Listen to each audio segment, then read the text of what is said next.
the guy who I sold the Speed 3 to, Mhm. right, local guy, Yeah. and it's not gonna trade it in or anything like that. What's the money back?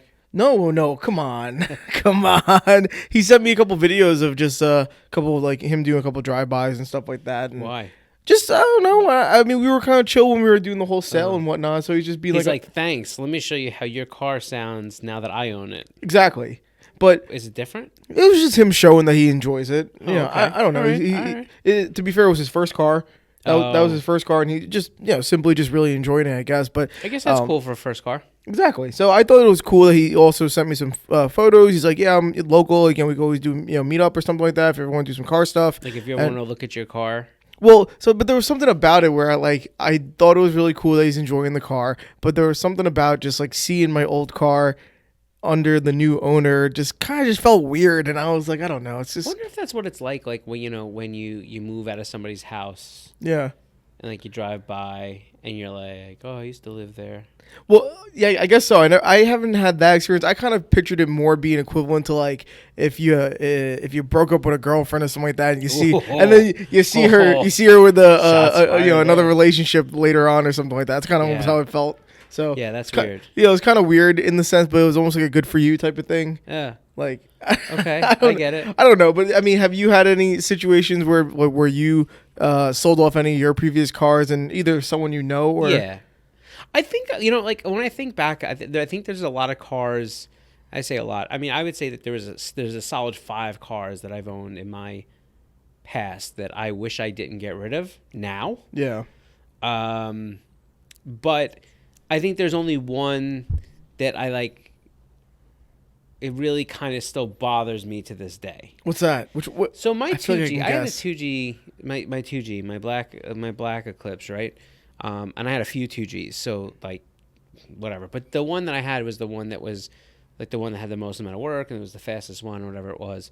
I just like that car. I think you're sometimes I think you develop a car, or you build a car, and there's so much sentiment that goes into it, right? Like I think about that car and like how long I owned it, and like what I was doing when I first got the car, and what I knew and what I didn't know, versus like when I sold the car, what I knew and what I didn't know, what stage of my life I was in, and like all the hardships and things I had to do just to get that car built. Right. Right. Mm-hmm. Like I bought that car. I shouldn't say I bought that car. Actually, I think like I don't remember how much it was, but I think my mom got me that car for my 21st birthday. Nice. That's a pretty sweet gift. It was a pretty sweet gift. Yeah. The car was like $9,500. Nice. I think I took care of, actually, the tax and title and all that stuff. But I remember her saying to me that it is not like this is like my family's super well off, or it's one of those things where like my mom would always buy us these big things, right? Mm-hmm. Mom always took care of everything. Mom was great.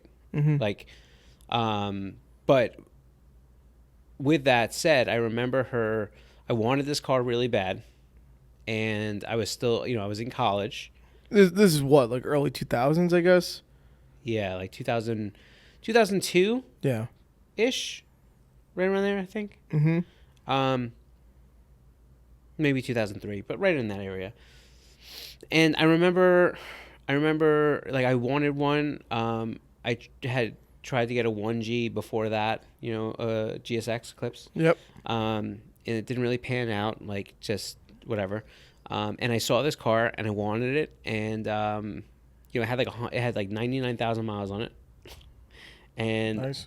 but it was the exterior was mint, the interior was mint, like wasn't a lot of mods, but it was just really nice. And I remember thinking like, I want this car so bad. And my mom had said like, look, like, what do you think about maybe like an early college graduation gift? Like, and I was like really? And like my mom bought me that car. I remember thinking to myself like, this is one of those things that like doesn't happen. Yeah. I'm one of these guys that when my wife says to me, like, I'm the guy that dreams that like I wake up Christmas morning. By the way, I'm Jewish. I wake up Christmas morning. My wife's not, but I wake up Christmas morning and I walk out to the driveway, and there is like a GT3 RS with a big red bow on it. Nice. You know what I mean? Like that's Nice. like if I ever have one of those dreams where I wake up from, it's like something like that, right? So, Yeah.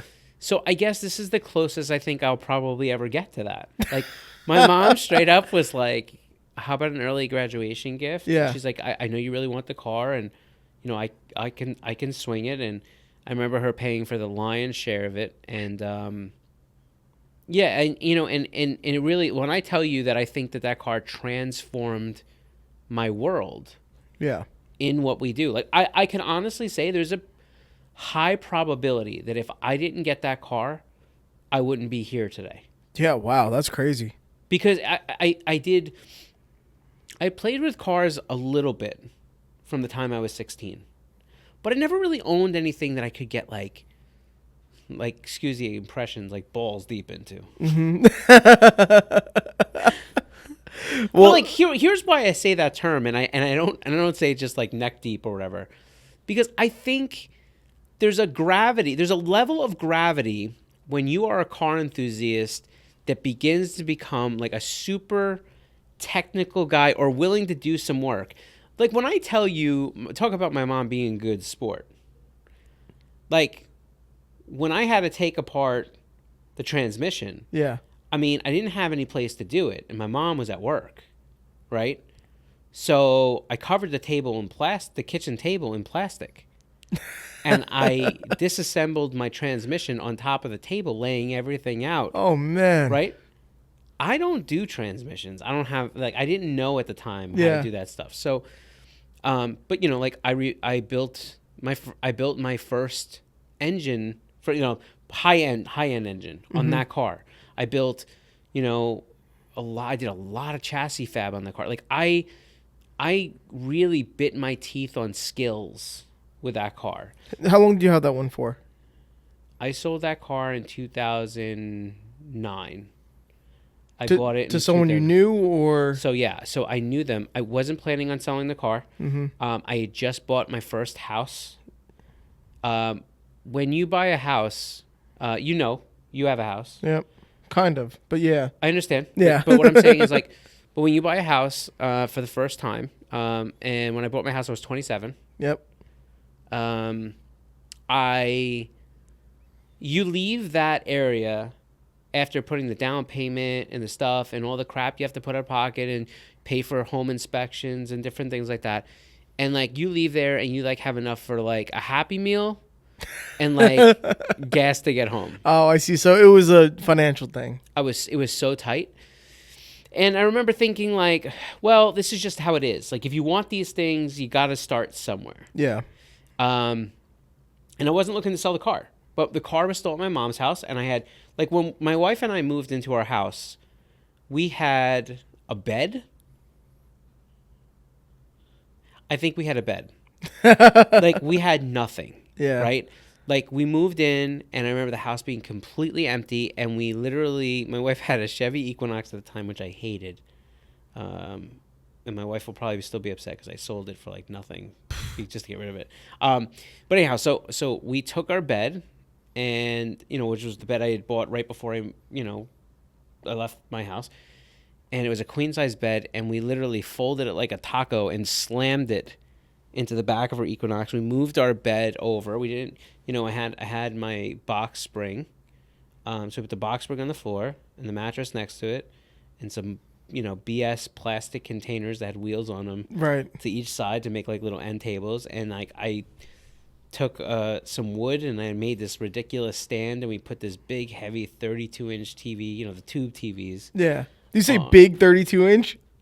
Big 32-inch. This thing It's was like a computer monitor now. This was the TV that my mom had bought for the downstairs den at the time, right? Yeah. But it had been 6 or 7 years old. Oh man. That's what I had. You know Yeah, what I mean? yeah. When I moved out, I took my parents' TV too. Don't worry. I did the Well, same then thing. she wasn't using it anymore because Exactly. she bought a real TV. But Well, I did a similar thing, but yeah, I got you going. yeah. Oh, Yeah, but yeah. I mean, I feel it though. So all right, so you sold the car to someone that you knew. So this kid Dan, that had been around the scene with us in the DSM Evo Yeah. scene. He had an Evo, and maybe a month or two before I sold it to him, he totaled the Evo, and it was a pretty decent looking Evo if I remember correctly. And he didn't have a car. And then I saw him at meet, just a meet. And he said to me, would you ever think about selling your car? And I'm like, boy, would it have to be the right number, Right. you know?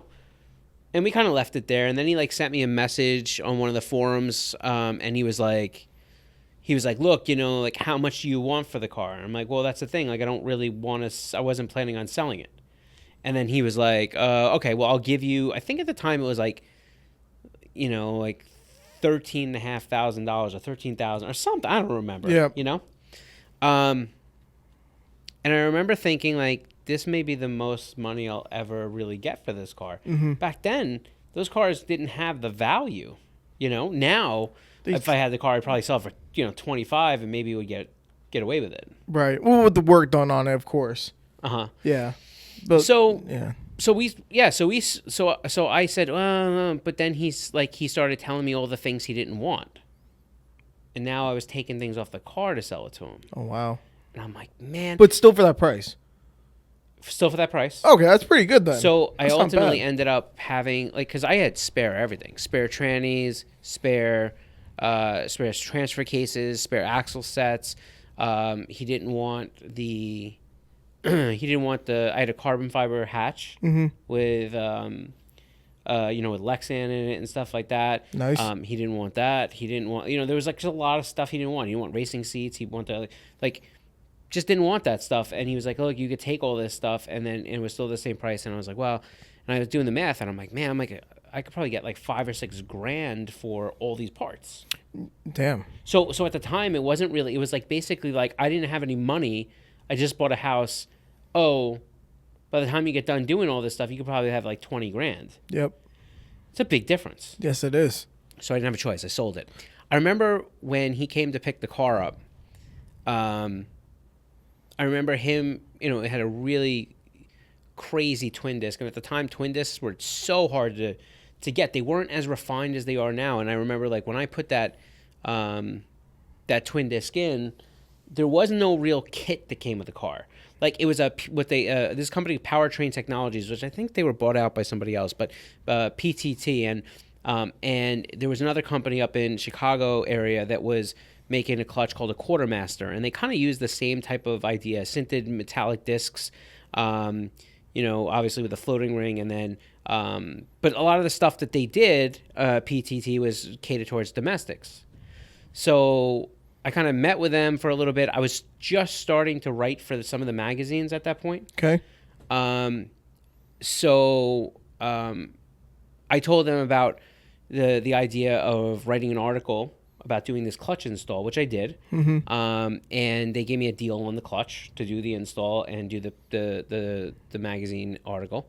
And I put this thing in. So I'd driven, like, at that point, the fastest the car had ever went was 11.1 at like 128 miles an hour, right? It's freaking fast. Which back then was quick. Back then was quick. There were people that were in the 10s. There was people that were starting to click in the 9s. Those cars were much better than mine. Mm-hmm. And ultimately, right before I sold the car, I went, oh man, I'm trying to remember now. I went 10, was it 10.9 at 144? Oh, it was pretty quick. The car was fast. Mm-hmm. I just couldn't drive it for anything. I sucked. But bottom line is, when I put this clutch in, I remember taking it off the lift. I took it off the lift. I put it in the car in reverse, and I kind of limped it back a little bit. Yep.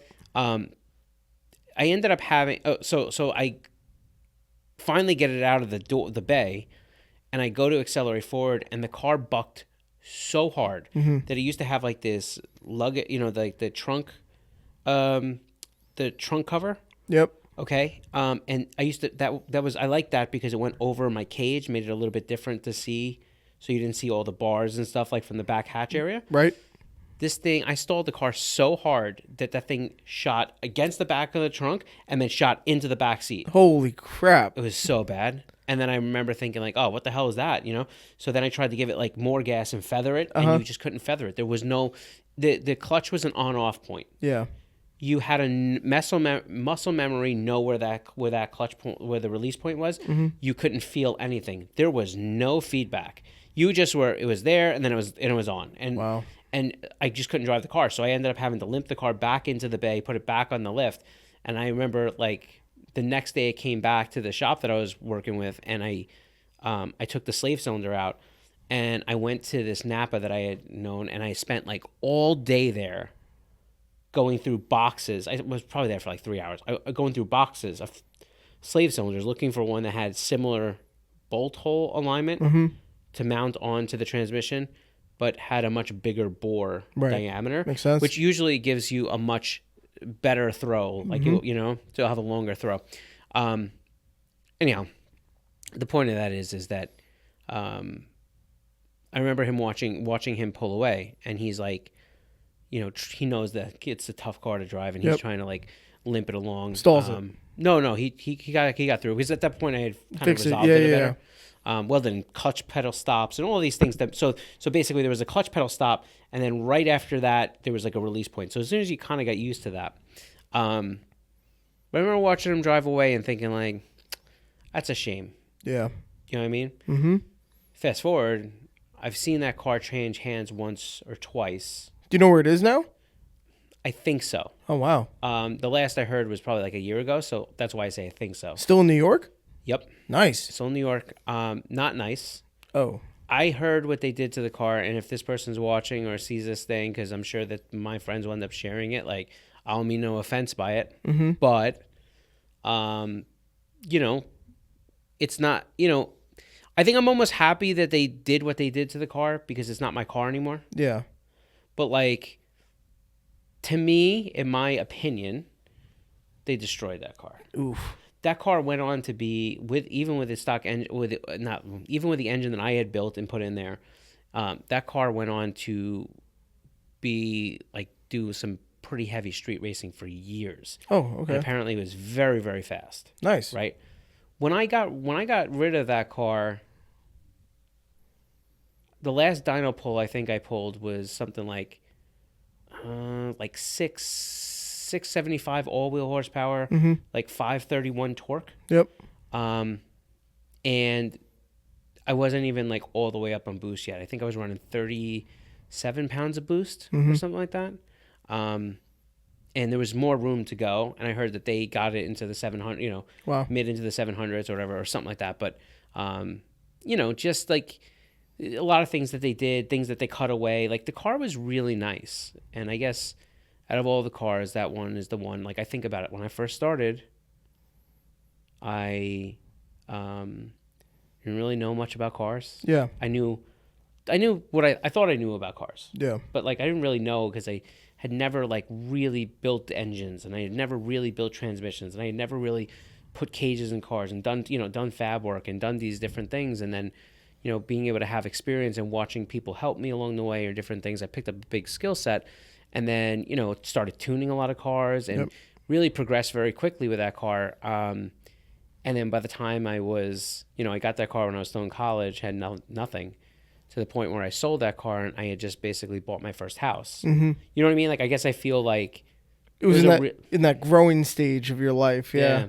Yeah. That's crazy. I think for myself, I think there's only one car that I probably got rid of that I really kind of regretted. But, you know, I did have and this is not the car, but I had my Honda Civic, my SI for 6 or 7 years I had it for, which is actually longer. But for you, because you go through cars like toilet paper. Well, that's that's a longer period of time that I had that one car probably than I had all the rest of my my 9 cars combined. My other 9 combined probably did not have that much whatever. So yeah, that was my car right there, and I did a lot of same like you, a lot of growing and stuff with it. And What the hell wheels are those? those are Works. Real Works, huh? Yeah. What's with the skinny tire? We couldn't get the beef. So I was only able to find that size for sale from a guy in Queens, which are actually the same size as the OE ones that come on the car. It's a 17.7. I got it. Is what those are. Those are OE size. So I said, screw it. It's not like it's smaller than what the car came with, but yeah, the tail is sunken in there. But I ran at one point a square setup of 1810s on that car, and then plus 1,000 other sizes of wheels as well. But the 1810 was a really hard fitment to get going on that car. But yeah, I had that car for so long, and when I got rid of the car, I traded it in for my Veloster N, which was a 2020, and I bought that car in 2020. And I bought it used with 1,000 miles on it, the Veloster, and I really love that car. I know you're not the biggest fan of that car, but it was so much fun. I really wish I kept it. And when I sold it, it was because I was working in the city at the time. I had a long commute. That was like probably the most disconnected I ever was with cars in my life, was during that time period of working in the city. And I was driving like 70 miles round trip a day, like 6 times a week. And I put like 25,000 miles in on that car, and like, oh man, less than a year it felt like. I drove so much, and I said, screw it, I'm gonna get something a little more fuel economy like, or whatever, and just I bought that car for $25,000 with 1,000 miles on it in 2020, and then I sold it, I think the next year, and I sold it for 28. Really? Yeah. So, and with 20,000 miles more, 22,000 miles more, something like that on it. Would the Veloster marker heat up? Yeah, it did. Yeah. So I sold that car for a profit, which is why I did it, and then I ended up in that Mazda 3 that I had when I first started here. Yeah. And then but yeah, that Veloster is the one that even the day I did the trade-in and sold it, I actually received a paycheck from the dealership that I did the trade-in with, because my Mazda 3 was worth less than that car. So they actually gave me a check that day. That's amazing. And I walked out of the dealership with a new car and a check. Yeah. I mean, that's incredible. Yeah. So it felt like a steal at the time, but man, I kind of wish I kept that car. Really? Yeah, I do. That was the Mazda. That's the only picture of the Mazda 3 that I have, and that's the day I traded it in for the WRX. But I'm at a dealership for in Subaru at that time with that picture of the Mazda, and I traded in for that car. But yeah. So the Veloster was one that I wish I still had, because today it would have been a really freaking nice car. It would have been really nice. I would have did some cool stuff with it. The Honda is so sentimental to me, but when I got rid of it, I didn't regret it. Okay. But the Veloster would have been a sick car to still have to this day. Yeah. Would have been awesome. It's hard because I'm not like not that I don't think the Veloster N has something. Yeah. It's just it's not one of those ones that like resonates with me. I wish you would just drive it. It's one of the best sounding 4-cylinders out there. That is a big statement. It sounds so freaking good. Oh, boy. Really just a great sounding engine. This is the part where we all make me seem like I'm a Hyundai hater. You know? Yeah, well, but it's not about that. It was just fun. It had the adaptive suspension and all this stuff, and it was just so freaking fun. The car was a little pocket rocket. I love that car to death. Yeah. But I remember when I traded in the what's it called? The finance box that you go to in a dealership. What are those guys called? The F&I guys? Yes, the F&I guy. So I remember the F&I guy was a huge car nut at this dealership. And he was saying, oh, I've owned like 35 cars. I have all their VIN numbers for. They're all traceable, and I've owned all these cars. He's big nut, and he loved cars, etc. And then I said, he goes, I like the car that you're trading in. I'm like, oh, you should definitely take it for a drive. And then I remember when I was driving away in the Mazda, he drove that car off the lot. He was going to go take it for a spin. And I was just like, man, this sucks. I'm like, I kind of am leaving feeling like I should have kept that. Yeah. So it really kind of hurt my soul a little bit. To this day, I do regret it. And somehow I'm in a GTI now, which is just crazy. But here I am. Do you ever think that you would end up trying to find another one? I did try. The prices are, I bought that car in 2020 for $25,000 and with 1,000 miles on it. And today you can find ones with like 20,000 miles for still like $23,000, $24,000. And I'm just like, no. Right. I paid the same amount for a brand new one, basically. I mean, the prices are pretty high. So 26 right there. 26 with 23,000 miles on it for a 2021. I mean, I don't 26? Huh? Where's 26? 22.6. Sorry. Got it. Yeah. 22.6. Like, you know, I mean, the prices. Things, if they came down to like 19, I probably would have bought one again. Oh, 19 does it for you. Okay. Well, 19 is like my tops right now, man. So I understand. The GTI was less than that. So, yeah. But and also with now that I have the two cars, I have the Miata. It's like I I put myself in a financial situation where it was like having two cars at one time is not as cheap as you think it is sometimes. So, Oh, I never said I thought it was cheap. oh, I know you never said that. I thought it would be much more doable than it is, but it's kind of a headache. But Sure is. yeah, Because you have to maintain the car. You have Insurance? Insurance. Every Yep. single time you get in the car, seems like you need gas in that car, but you also need gas in the the other other, car. right, exactly. Yeah, no, I know, I get it. But Well- it's hard though because I think if let me put it this way because even when I had my Eclipse back then, I still had two cars, Okay, but I drove an absolute piece of junk Buick. No, it was a Ford Taurus. I was just taking a guess. It was not good. It was like a 2002 Ford Taurus, this rounded one that looked like, Yeah, didn't know what it wanted to be. But I remember I got that thing because it was actually my mom's car. She was going to trade that car in when she got a new '04 Accord. No, it was worse than that. It was the other one. It was the one that was earlier than that. Go a little earlier. So basically, you gotta go earlier. Looked even worse than that. that's Nope, it looks even worse than that. It's not it. You gotta go earlier. Oh man. Anyways, Go do like a 2000. See if it's no, not. it's a little later than that. It was awful. It's not these cars. Huh. It's not it. I don't know what we're missing. Maybe it's old. Maybe try. No, it couldn't have been. Anyhow, try 90. Try 98. He'll Was give it a 98? shot. We don't know. He went away. Yep, that was it. I had one of those. It was awful. Oh, it almost has like a Celica front end with the double was so headlight. bad. Or Del Sol. My favorite part was so my mom bought that car new, and then she ended up selling that car. No, she ended up going to trade that car in when she bought it. She bought an '04 Accord, and the car had like 100,000 miles on it, and so they were like going to give her like I don't know, like $1,500. Yeah. So I gave her the $1,500 and she let me keep the car. Right. I had to do some things to that car. We drove back and forth to school in New Jersey a lot with it. And I remember like having to. It used to overheat. It was like not good. But I did all that just so I could keep my Eclipse in the garage. Nice. And then my mom just didn't get to use the garage. Oh man. They took it from her. I just think, look, I think that cars have this incredible ability to create this bunch of nostalgic.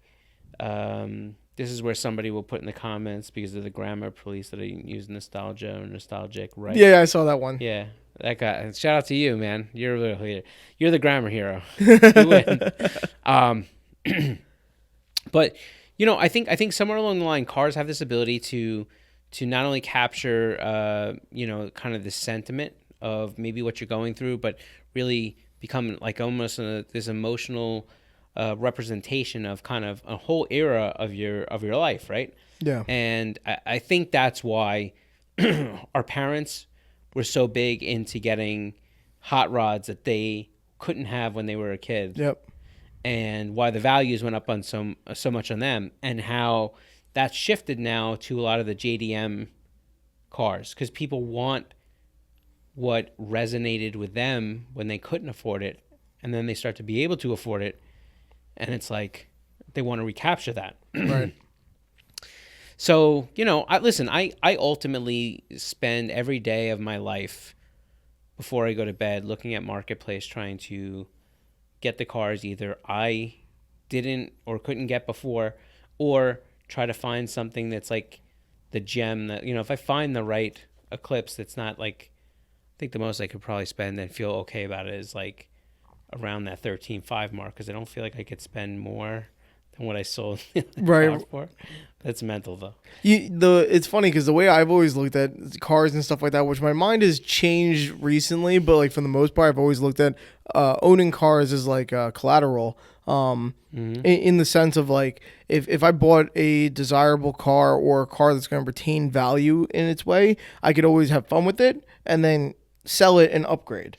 Yeah, that's that whole thought process behind when they say hacking exotics. Have you ever heard of that? No, but I mean, it sounds like it's right what I'm trying to do. Yeah, so there's this whole kind of thought of thinking, and there's a couple guys that have gotten pretty big on YouTube and different things for trying to like sell lessons or do different things. But basically, what it is, um, I have a couple friends that really do this, and it works. But you got to really have your knowledge base built in. Yeah. Basically, what they do is they essentially come up with money that they don't necessarily always have, or it turns into loans or whatever it is. But basically, they get these exotics.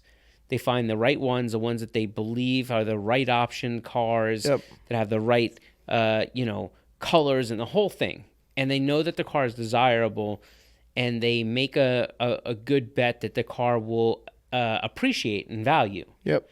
And so what happens is it doesn't matter how much money you spend on that car while you do it, as long as it appreciates, You get it back you get it back. and more. Sometimes, yes. Yeah. So that's what I've done on a small scale is what Yeah. I've tried to do. A lot of my personal friends, they have, they always say that I'm pretty good with like, the upgrading and getting new cars and whatever it may be. And, basically just kind of like working around the finances and not taking major hits is what they say I'm pretty good at because I've done it enough times. But yeah, I've done the similar thing in the sense of like when I look at some of these cars, like when the WRX, I opted for it in the orange color because I knew it was gonna be less popular, and I like to not drive around in a black, white, or silver car.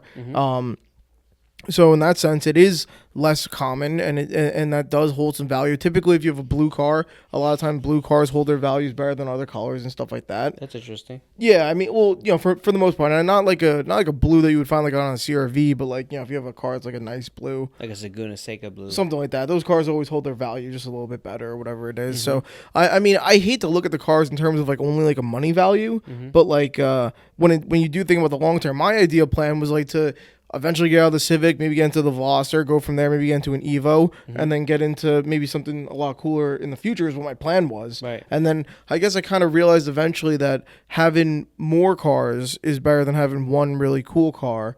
But I still want a really cool car eventually. Yeah. So I don't get know. that. But as of right now, I went the route. We're having two different things, and I'm very happy with it. It's cool. I always liked having two cars. Yeah, first time Because- ever for me. So Yeah, I actually, always liked, not true, but still going.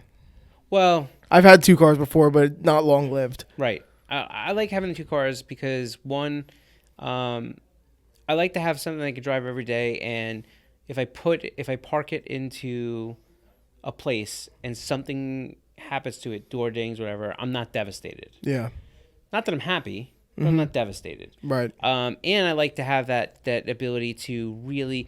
I've up until my Z, every single car I got to modify, the first things I did, and don't ask me why I did it, was took every creature comfort out of the car. Yeah, that's Right? bizarre. I'm telling you, I think it was just something with our generation. It was like, oh, there goes the seats. Take the interior out. AC gone. AC, you know what I mean? Like, Gone. I didn't do that, by the way. Like it was like get rid of the AC. Who needs power steering? Like all this stuff because you were convincing yourself you were making this car so much better. Right. Now I will tell you the one thing I love about that was the cars inherently just became a lot easier to work on. There wasn't as much stuff. You got more space, right? Yep. So like when you had to do something, like I got to a point where I could change a clutch in my 2G Eclipse in about an hour and a half. Wow. Right? Like that's huge. It used to take me about like I could change the head gasket on that car in like I don't know, maybe an hour and a half. Like it was just simple, especially because for me, I replace everything. So like I was changing the timing belt to whatever. So it was just like, all right, get everything lined up, cut the timing belt falls off, take the valve cover off, blow off the head studs. Like, by the time you disconnected the intake, got all that stuff out, you basically just were, I disconnected the turbo V-band flange, and then I would just take the manifold and the intake manifold up with the head, and it was off the car. You know what I mean? It was really pretty quick. So I loved having like all that room, and everything went to V-band connectors and like, super, super clean, quick connect, disconnects and stuff. So that part I liked. But, I like being able to like have the car be more rigid and rugged and, deal with the bumps and bruises of driving it, and then be able to say, all right, I've had my share for this week, or I don't want to sit in traffic with a clutch that's super heavy. I'll get back into this car. Yeah. I like that. I like the trade-offs. I like the knowing that I could take this one out on the weekends and maybe play with it a little bit more, and then I could put it away and be able to take out this car. Well, I know that you have your own philosophy now because I've heard you say it before that you don't plan on ever getting rid of any cars in the for Right. for basically ongoing, Yeah. moving forward. Yep. So I mean that's pretty exciting. I would like to hope to think that I'm maybe in a similar boat. I hope that I get to keep some of these cars for the long term. Yeah. But like, I mean that just means that you're gonna need the space for more cars. I know, and that's probably the biggest thing that's plaguing me right now. Yeah. But like I have to say, like I spent my entire life having to get rid of one car to be able to move on to the next. As collateral. That's the way Right? I've always done it too. Yeah. It's Now, like- the difference between me and you is you would get rid of a car to buy another car that was still a decent car. oh yeah. Most of the time, I was getting rid of a car that was, I had made it as cool as it was going to be to get into another car that I was going to make it as cool as it was going to be. Or make another track car, or make another race car, or Yeah. what I mean, like I upgraded. You gave yourself a headache every time. every time. But the point was, like, even when I finished those It's funny. cars and I got them to what I felt were really cool cars, Yeah. the only way to go on to the next project I wanted to do was to sell this one off. And there was always times that you're like, I really wish I didn't get rid of the car. Yeah. But usually I could get over it because I was excited about what I was going on to. Of course. I think the Eclipse, my 2G, at least the one that I sold that I regret, I think the reason that was so tough for me was because I wasn't really going on to anything. Oh.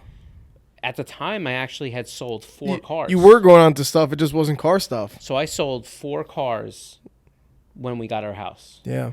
I had 4 cars. And I'm sure that, my mom, I had them parked all over our property. I had them parked.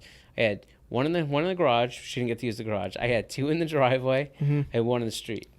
And I offered them all. I had a WRX. I had a Bug-Eye WRX. Yeah. Got rid of that. So sad. I had a 1G Eclipse. I got rid of that. My 2G I sold. And I'm trying to remember what the other car I had right at that time was. Anyhow, I had Evo? No, I had picked up an Evo. I had an Evo before that. Ah. I had an Evo before that, but the Evo didn't last that long. In fact, I didn't even get it registered. Okay. I thought that I could take a car and rehab it better, and once I started to get into it, I realized that I needed to cut my losses and go away. I had bought the wrong car. It happens. It was too far gone. Something I never asked you ever. I probably know the answer for the most part, but I just want to ask you as a DSM guy. Not now, but like during the time when the third generation and the fourth generation Eclipses came out, did either one of those ever strike your fancy? Never, not once. Neither one. No. Okay, I know most people don't like the third generation one. I know that people really My friend had a 3G, and I think it was as nice as a 3G could ever get, yeah. but it's still a piece of junk. I know people don't like that car, but the fourth one is not that bad in my opinion. Well, not bad from what sense? Like in a super artistic design standpoint? Yeah, maybe not super artistic, but yeah, just I mean, I aesthetically, guess- it's not that bad. I mean, I I don't guess know. so. I just wondered when Yeah. when those were coming out at the time when they were new. Did you see those and go ew, or did you be like, all right, no, that's actually not bad? Yeah, I kind of remember thinking like, why did they do that? That's I mean, funny. look, there was nothing about either one of those cars that was exciting or fun. Yeah, Like the all-wheel drive platforms that you had were cool. The being able to put 4-cylinder turbo engines that made a gob of power. I mean, man, you know how easy it was to get power to those cars? yeah, Ridiculously easy. Like honestly, like it made me feel bad for people that own Subarus. yeah, right. It was just so easy to make power in that car for not a lot of money.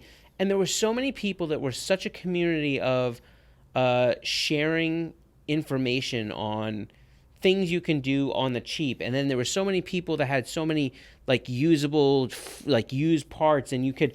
And I remember like, how I built my entire 2G was basically off of barter system, Nice.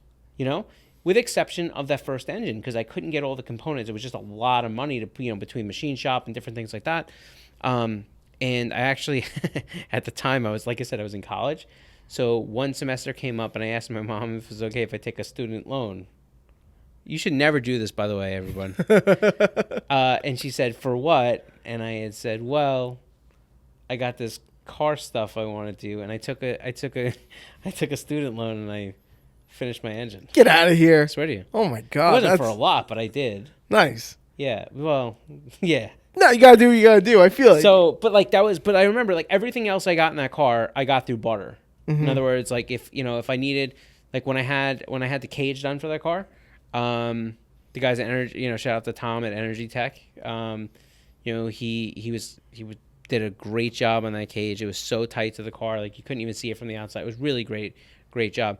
Like I basically had tuned like, I don't know, 10 different cars in that like the month or so before to be able to, pay for the cage, right? Right. And like when there was a lot of parts that like people would want to upgrade and do different things, and instead of charging them money to do stuff, I would basically be like, yo, like if you give me that, then I'll put this stuff in for you. Yep. Right. And so like I did a lot of that type of work, like people, you have some guy that was selling a built trans, and you would come and make them a deal. I'll do this, and this, and I'll also, get this. And then you would know somebody was selling a part, and you'd be like, all right, look, let me do this work for you so I can get the part. And then you would trade it to this kid. I mean, there was a ton of that. Yeah.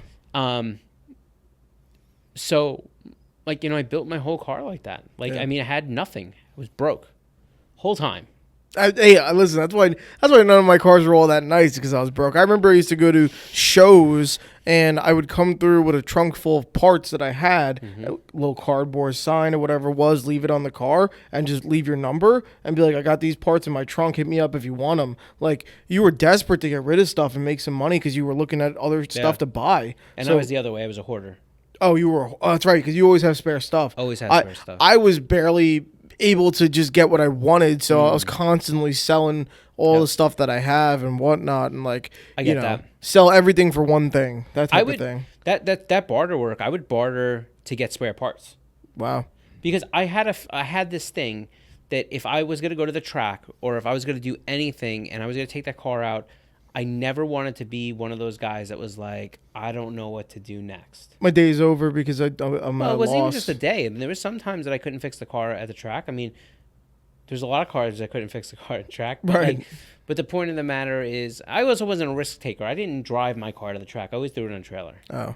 There's definitely some ribbings that happened there because people would make fun of me for it. Okay. But it's just the nature of like, I wanted to go and have a day where my only focus was on driving. Right.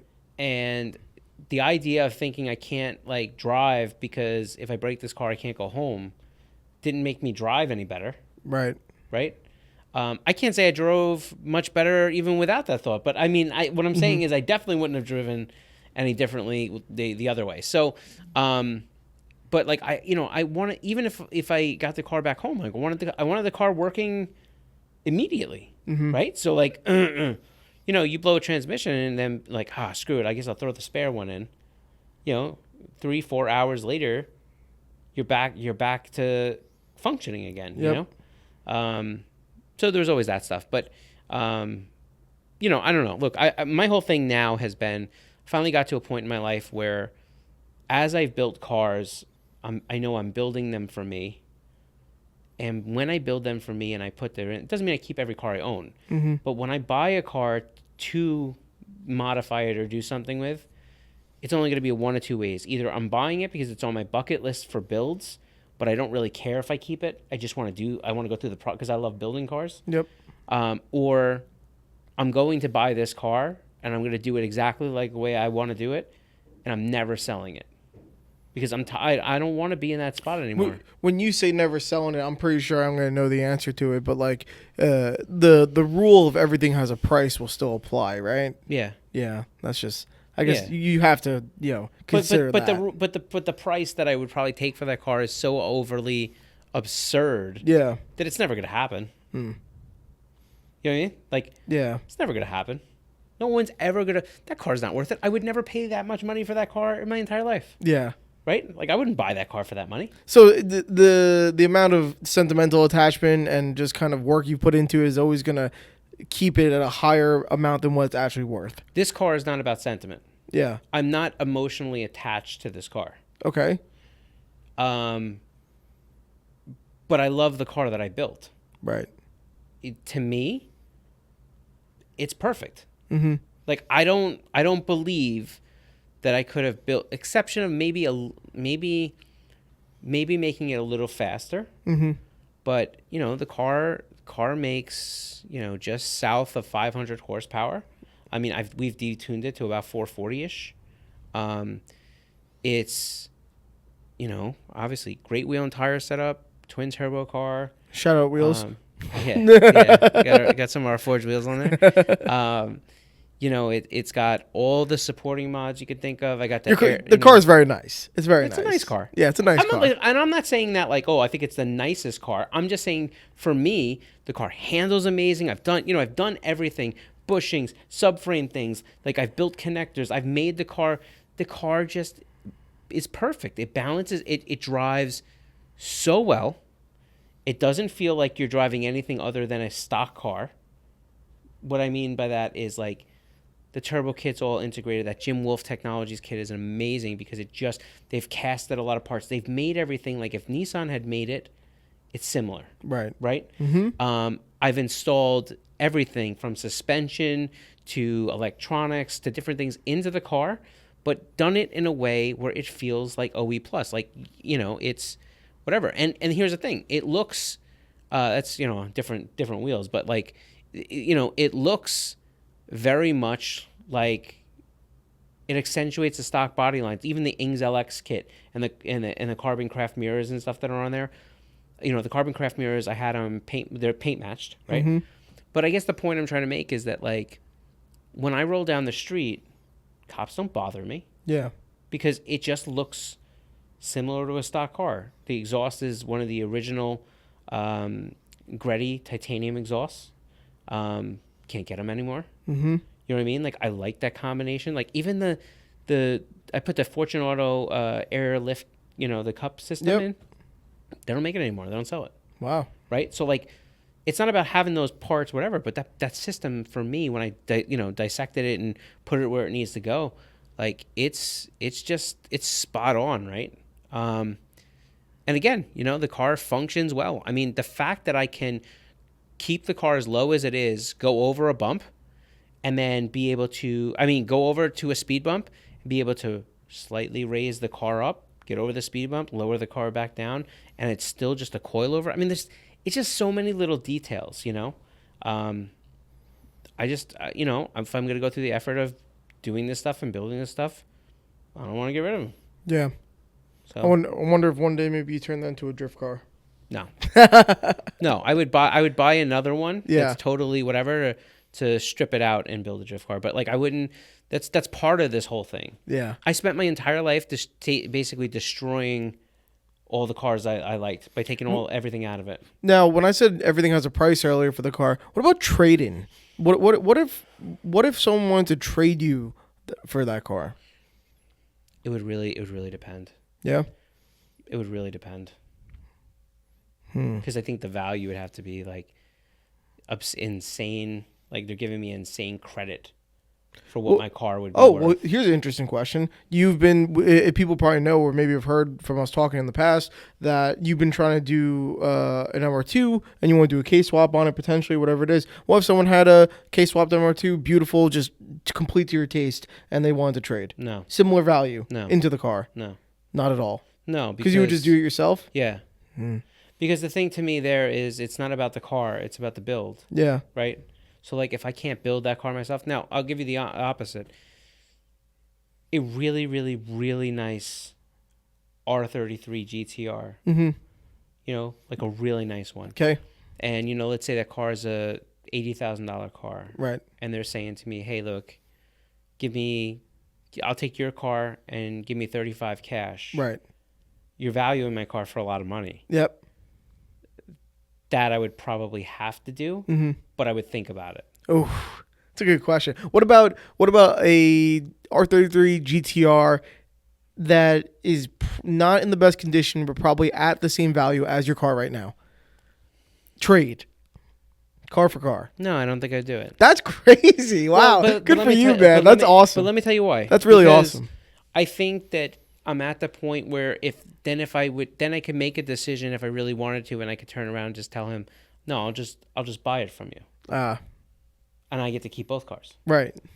Look at true winner. Look at true winner. You know what I mean? Like, Yeah. like why, like I think that's part of my thing about not getting rid of cars is that I don't want to. I don't have to. Like, if I don't have to, then I'm not saying, listen, I don't have the money that I can go out and just buy other cars. That's why I only have one other car right now. Yeah. You know Yeah. what I mean? Mm-hmm. But I'm at the We stage where live in New York, man. We get it. yeah, we get it. But I'll be honest with you, like if I had more space, I would have a lot more non-running cars. Yeah. Because I would have, probably one or two projects that would be going on, right now in build process. I just don't have the space for it. Yeah. But for a lot of this stuff it's the build for me. Love the builds. I feel you. Anyhow. There's a part of me that I just had this thought, and this is a little off topic, but I just had this thought earlier before when I was sitting at my desk. I was thinking maybe I'll put the Miata up one day for trade. And For what? Maybe like I think I would put up for trade and pay the difference if someone wanted to do like a S2000 CR. I think I would really like that. Okay. That would I be could see cool. that. That'd be really cool if someone. I mean, it's similar enough where someone might want to take that trade with cash on top. Mhm. So, and that wouldn't kill me, but those cars, depending on the condition, go up for a good amount of money now. Yeah. But I can see that. I think that there's a Yeah, lot of oof. cars. What? that guy, like, I would love that. I think that there's a lot of cars out there that I really would like to own and build and stuff like that. Like, honestly, like if I really just need a big steel building, Yeah, because I just we have something better. We got the parking lot outside. oh, I gotta fill it with cars. Park them all here. No, Mike, could you imagine? That would like, be badass. Then people pull up to the Koenig building, and they just see all your cars. Yeah, then on Saturday everybody steals them. Right. No thanks. Right. That's why we gotta get a Shlomo shield. I'll tell you off camera. I just had a thought. Anyhow, all right. I think we gotta get out of here. We Oh, gotta go cool. do You work. put them in the shed. Anyways, yeah, I think we're good to go. That's all right. That's good for one. Yeah, that's not bad, but those are kind of cheap. And then those things. I'll be upstairs in the window, like, Yeah. you know. All right, So, cool. All right, let's get out of here. Sweet. Catch y'all later.